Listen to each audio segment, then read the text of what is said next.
Hello friends, super magic રસોઈમાં મિત્રો હું આપનું સ્વાગત કરું છું। આજે આપણે જે મોઢામાં એટલે કે ગાલની અંદર અને આપણે હોઠની અંદર જીભ ઉપર ઘણી વખત ચાંદા પડે છે, તો એનો આપણે ઘરેલું એટલે કે હોમ રેમેડી ઉપચાર તમારી સાથે શેર કરું છું। તો તમને ચોક્કસ આ વિડીયો ઉપયોગી થશે। ગમે તો લાઈક કરજો, શેર કરજો અને સબસ્ક્રાઈબ કરવાનું તો ભૂલતા જ નહીં। અને મિત્રો બાજુમાં રહેલું બેલ આઇકનને પણ પ્રેસ કરજો, જેથી કરીને લેટેસ્ટ વિડીયોની માહિતી તમને મળતી રહે। તો મિત્રો આપણે મોઢામાં ચાંદા પડવા પાછળનું કારણ છે એ છે કે આપણે ઘણી વખત કોન્સ્ટિપેશનનો પ્રોબ્લેમ એટલે કે કબજિયાતનો પ્રોબ્લેમ રહેતો હોય, આપણા હોર્મોન્સ પણ ઘણી વખત ઇમ્બેલેન્સ થાય છે, પછી આપણને ઘણી વખત ગરમ ગરમ કાંઈ પીવાઈ ગયું હોય અને મિર્ચ મસાલા વધારે લેવાઈ ગયા હોય, ઘણી વખત આપણે બ્રશ કરતા હોય છે અને વાગી જાય છે તો પણ આપણને ઘણી વખત મોઢામાં ચાંદાના ઇફેક્ટ આવે છે અને ચાંદા રીતસરના પડી જાય છે। તો આ બધા જ કારણો છે। ઘણી વખત લેડીઝ પીરિયડમાં હોય છે ત્યારે પણ ચાંદા પડતા હોય છે। તો આ બધા જ હોમ રેમેડી આજે હું તમારી સાથે શેર કરું છું કે તમને ઇઝીલી રિલીફ પણ થશે અને થોડા ટાઈમમાં જતા પણ રહેશે। તમારે કોઈ ડૉક્ટર પાસે જવાની જરૂર નહીં પડે મિત્રો। તો એમાં આજે હું તમને 4 રેમેડી શેર કરું છું। એમાં ફર્સ્ટ છે તમારે કે આપણે જે હળદર હોય છે ને, ઘરમાં હળદર તો અવેલેબલ જ હોય છે, એ તમારે હળદર અડધી ચમચી લઈ લેવાની છે। તમારે જે ચાંદાની આપણે મોટું નાનું હોય એ પ્રમાણે તમારે લેવાની છે। તો અત્યારે હું અડધી ચમચી આ રીતે હળદર લઈ અને પછી એમાં તમારે પાણી નાખી દેવાનું છે। આપણે અડધી ચમચી હળદર લીધી છે ને, તો એની સામે આપણે ડબલ પાણી નાખશું, એટલે કે 1 ચમચી જેવું ટૂંકમાં પેસ્ટ થાય ને એવું આપણે કરવાનું છે। જો તમે સૂકું રાખશો ને તો તમારે ચાંદા ઉપર બરાબર લાગશે નહીં, એટલે આ રીતે તમારે એને એકદમ સરસ પેસ્ટ જેવું કરી અને ગાલની અંદર જે આપણે ચાંદા હોય ને એની ઉપર તમારે લગાવી દેવાનું છે। દિવસમાં તમારે 3 વખત આ રીતે લગાવશો ને, 10-10 મિનિટ રાખવાનું છે લગાવીને। એટલે શું થશે કે જે આપણે હળદર છે ને એ એન્ટીબેક્ટેરિયલ છે અને એન્ટીસેપ્ટિક છે, એટલે તમને જમ્સ જે અંદર હશે ને એને પણ તમને જળમૂળથી કાઢી નાખશે અને એકદમ તમને રિલીફ થશે અને થોડા ટાઈમમાં જતા પણ રહેશે। આ રીતે તમારે જો જ્યાં ચાંદુ હોય ને ત્યાં તમારે આ રીતે લગાવીને અને 10 મિનિટ તમારે આ જ મોઢામાં જ રાખવાનું છે, ગળે નથી ઉતારવાની। અને ગળે ઉતારશો તો પણ કોઈ સાઈડ ઇફેક્ટ નહીં બતાવે, કેમ કે આપણે કોઈ એન્ટીબાયોટિક આ દવા નથી, આપણે હોમ રેમેડી જ છે। એટલે આ રીતે તમારે મોઢામાં રાખીને 10 મિનિટ પછી તમારે એને કોગરા કરી નાખવાના છે। કમસે કમ તમારે 10 મિનિટ રાખવાનું અને દિવસમાં 3 વખત તમે આ રેમેડી કરશો ને એટલે તમારે ચાંદામાં બહુ ફેર લાગશે મિત્રો।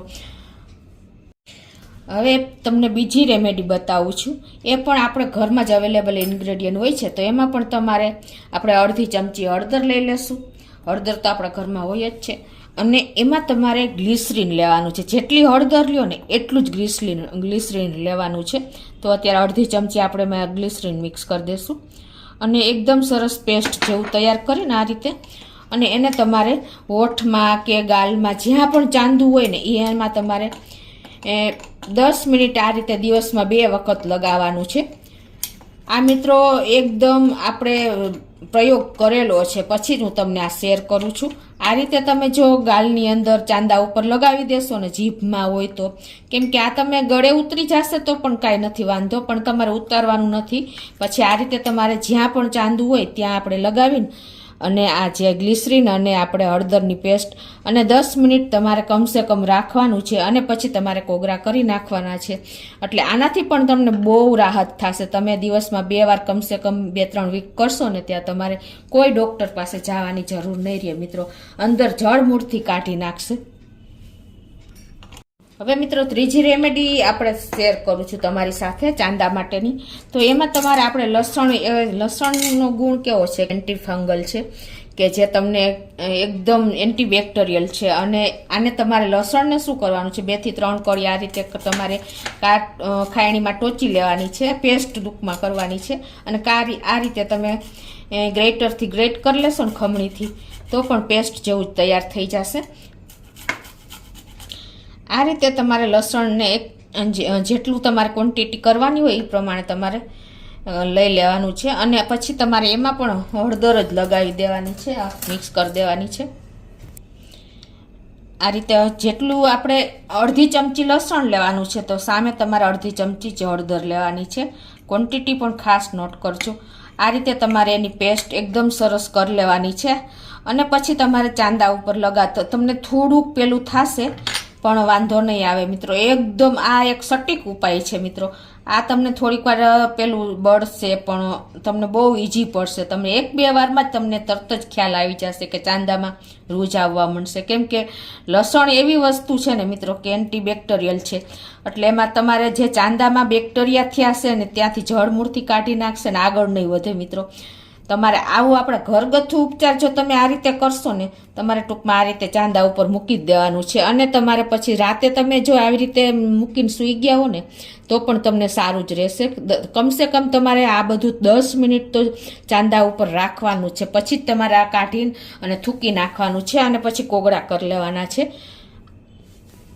હવે હું તમારી સાથે ચોથી રેમેડી શેર કરું છું. એમાં તમારે આપણે ઘરમાં જાયફળ પણ અવેલેબલ જ હોય છે, તો તમારે જાયફળને આ રીતે ગ્રેટ કરી લેવાનું છે, એકાદ અડધી ચમચી કે ચમચી જેવું, અને પછી તમારે આને પાણીમાં નાખીને અને ઉકાળી લેવાનું છે. ઉકળી જાય ને પછી સેજ સતપરીએ ને એવું ઉફાળું રાખવાનું છે અને પછી તમારે એને મોઢામાં કોગરા કરી નાખવાના છે અને આ મોઢામાં ફેરવી અને એકદમ સરસ તમારે એને આમ રોટેટ કરવાનું છે, એટલે જે છાલામાં બહુ રાહત થાય છે. કેમ કે આપણું જાયફળ છે ને એ મેડિસિનલ દવા છે, એટલે કે બહુ કામ કરે છે, જે આપણને કબજિયાતમાં છે, પછી શરદી ઉધરસ બધામાં આપણને કામ કરે છે. તો અત્યારે તમે આ રીતે પણ કરી શકો છો. ગરમ પાણી કરીને પછી તમારે એમાં જાયફળ આ રીતે નાખી દેવાનું છે અને એને હુંફાળું ઠંડુ કરીને અને પછી તમારે એના કોગરા કરવાના છે મિત્રો. તો આ પણ એક તમારી આપણી મેડિસિનલ વેલ્યુ જ છે જાયફળમાં, એટલે બહુ કામ કરશે ચાંદામાં, તરત જ તમને રિલીફ થઈ જશે. બીજું મિત્રો તમને કે જો તમારી આપણે આઈસ હોય ને એ આઈસને પણ તમે મોઢામાં ચાંદા ગાલમાં કે ઓઠમાં કે જીભ ઉપર પડ્યા હોય ને એમાં તમારે આને સેજ આપણે શેક કરી લેવાનો છે આઈસથી, એટલે કે બરફના ટુકડાથી આ રીતે, તો પણ તમને એટલી જ રિલીફ થશે અને તમારા જે ચાંદા હોય છે ને એ ચીમડાઈ જશે અને એકદમ તમને અંદરથી રૂજ આવી જશે. તો આ બરફ પણ તમને એટલો જ ઉપયોગી થશે મિત્રો. તો આજે મેં તમને જે હોમ રેમેડી શેર કરી ને તમારે એકદમ ઉપયોગી થશે. તમારે ખાલી ઘરેલું ઉપચારથી આ રીતે તમે કરશો ને તો તમારે કોઈ આ ચાંદા પડવાનું કારણ મિત્રો એ છે કે એન્ટીબાયોટિક દવા લીધી હોય, કોઈ ગરમ દવા પડતી હોય, આ બધા કારણોસર આપણને મોઢામાં ચાંદા પડે છે અને ધીમે ધીમે એ પ્રસરતું જાય છે. અત્યારની જનરેશનને તો ઘણી ટેવ હોય છે ને તો પણ ચાંદા પડે છે મિત્રો. તો આ બધું જ તમારે હોમ રેમેડીથી તમે કરશો ને તો ઇઝીલી તમારે મટી જશે અને ડૉક્ટર પાસે નહીં જવું પડે મિત્રો. આ એટલું કારગત નીવડે છે, બધું જ આપણા ઘરમાં અવેલેબલ જ હોય છે. તો તમને ચોક્કસ આ વિડીયો ઉપયોગી થશે. ગમે તો લાઈક કરજો, શેર કરજો અને સબસ્ક્રાઈબ કરવાનું તો ભૂલતા જ નહીં.